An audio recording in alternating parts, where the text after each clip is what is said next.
Jadi perihal mencintai teman-teman ya, ini kan bahas cinta nih, bahas cinta. Nanti bukan hanya cinta sama manusia, saya kan sudah bilang di awal tadi, tapi juga cinta kepada sesuatu yang ingin kita dapatkan. Gitu. Bukan hanya tentang hati, maksudnya bukan tentang pasangan atau jodoh atau cowok atau cewek, tapi juga barang, ridhonya Allah juga. Nah, nanti kita akan bahas ya. Ketika kita sudah mencintai seseorang, tahap pertama adalah cinta. Ada yang bilang cinta itu dari mata turun ke hati. Tapi kalau kata Gus Miftah, kalau kata Gus Miftah itu ketika kita mencintai dengan mata, maka kita tidak akan pernah bisa mencintai Allah Subhanahu wa taala karena kita tidak tahu seperti apa itu Allah dan Rasulullah katanya. Tapi kalau berbicara secara rasional, teman-teman, memang cinta itu awalnya dari mata. Ya, kadang kita jalan ke mall ada baju yang bagus, wah harganya murah gitu, kita sudah tertarik gitu. Nah, dari apa? Dari pandangan. Itu secara rasional ya. Tapi kalau naik lagi ke tingkat yang lebih tinggi, hakikat, makrifat, dan yang lainnya, ya mungkin bisa lewat hati. Tapi ya untuk sekelas kita, mata hati kita masih belum bisa terbuka. Gitu.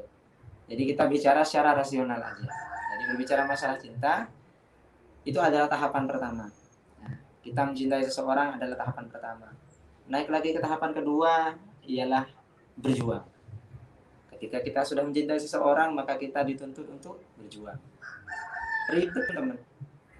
Maksudnya, ketika mau mendapatkan perhatiannya, kita rela dari daerah yang satu menuju daerah yang lainnya, di mana di daerah itu terdapat orang yang kita cintai, memakan waktu berjam-jam di atas motor atau di atas mobil, nggak tahu hujan, nggak tahu panas, nggak tahu ada acara, semuanya tinggal di rumah demi seseorang yang dicintai. Ketika ulang tahun apalagi menyiapkan surprise gitu kan, kado, doa, segala macam sudah gitu kan. Ya ini cerita pengalaman saya nggak cerita orang lain, saya cerita pengalaman saya. Kan saya juga manusia toh, gitu ya. Dengerin aja udah gitu, jangan ngejudge dulu gitu. Dengerin aja. Ketika sudah berjuang, maka kita harus berkorban.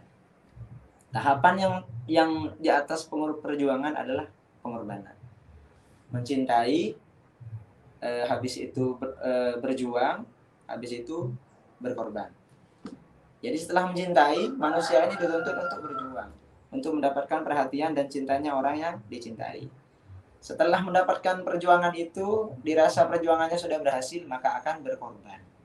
Apa yang ia minta, kesenangannya apa, kesukaannya apa, dia mau kemana, atau segala keinginan yang dia inginkan. Bahkan pengalaman saya mencintai seseorang, sampai lupa sama diri sendiri.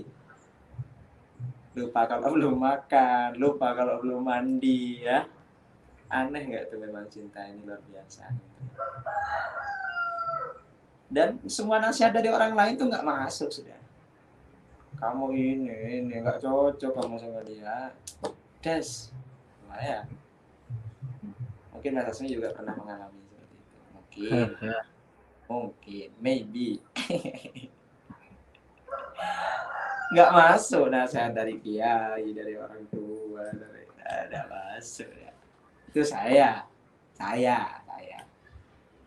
Jadi yang didengarkan hanya orang yang dicintai. Jadi begitulah cinta. Sulit memang untuk mendapatkan. Itu berbicara masalah manusia. Ada cinta yang lebih sulit lagi, teman-teman. Ialah meraih cinta Allah dan Rasulullah. Itu perlu perjuangan, perlu pengorbanan apa? Ketika gimana, Mas? Perlu perjuangan keras mendapatkannya. Ya. Ya. Ada perjuangan yang lebih keras lagi.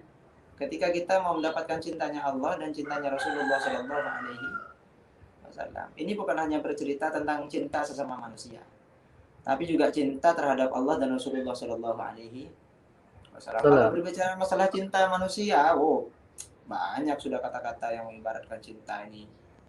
Itu kalau cinta ini adalah kalau cinta ini adalah kata yang tertulis, mungkin tintaku sudah habis. Itu katanya. Untungnya cinta ini adalah udara yang selalu terhembus. Iya, kalau seandainya cintaku padamu ini adalah sebuah kata yang tertulis, maka mungkin cintaku sudah habis. Gitu. Saking banyaknya pujian dan juga kisah yang sudah kita lewati. Tapi untung saja cintaku padamu ini adalah seperti udara yang selalu berhembus. Jadi ya udara, kita tidur sama udara, makan sama udara. Ya, keseharian kita ke selatan, ke utara, ke barat, ke timur, menghirup udara. Jadi seperti itulah cinta. Nah, itu cinta terhadap manusia ya. Lalu bagaimana cinta kepada Allah dan Rasulullah Sallallahu Alaihi Wasallam mungkin akan dijelaskan oleh Mas Hasan Iskandar alaihi wasallam. Mas. Bismillahirrahmanirrahim. Judul kita kali ini kan PPKM, perlu perjuangan keras mendapatkannya. Betul banget kata Mas Ahkam tadi. Di sini itu, di titel ini itu bersifat general, jadi nggak melulu soal manusia saja. Nah, ada sesuatu yang lebih susah didapetin, lebih butuh perjuangan keras buat ngedapetinnya, yaitu cintanya Allah sama cintanya Rasulullah. Menurut saya itu apa ya? Perlu perjuangan kerasnya itu bukan buat dapetin cintanya Allah, bukan dalam artian Allah ngasih cintanya ke kita. Allah ngasih cintanya ke kita itu gampang banget. Makanya Allah kan di Al-Quran gak pernah bilang jika kamu berdoa maka saya kabulkan, gak gitu. Allah itu bilangnya ketika kamu berdoa itu langsung dikabulin sama Allah. Allah itu seakan-akan nunggu kita berdoa gitu. Nah, sulitnya di sini yang perlu perjuangan kitanya ini. Kan kalau kita ingin dapetin cintanya Allah sama Rasulullah, kita harus ngelakuin apa yang diperintahkan sama Allah, apa yang diperintahkan sama Rasulullah, terus ngejauhin larangannya Allah sama ngejauhin larangannya Rasulullah. Nah, yang perlu perjuangan keras adalah kita jaga hawa nafsu, terus kita nggak malas ngelakuin perintahnya Allah, itu yang susah gitu loh. Gini aja, termasuk saya ini loh, saya sendiri kayak ngelakuin ibadah gitu. Jujur, saya adalah orang yang masih males, belum bisa istiqomah juga ya doanya. Nah, di situ menurut saya letak perlu perjuangan kerasnya di situ. Seberapa banyak effort kita gitu loh buat ngedapetin cintanya Allah sama Rasulullah gitu.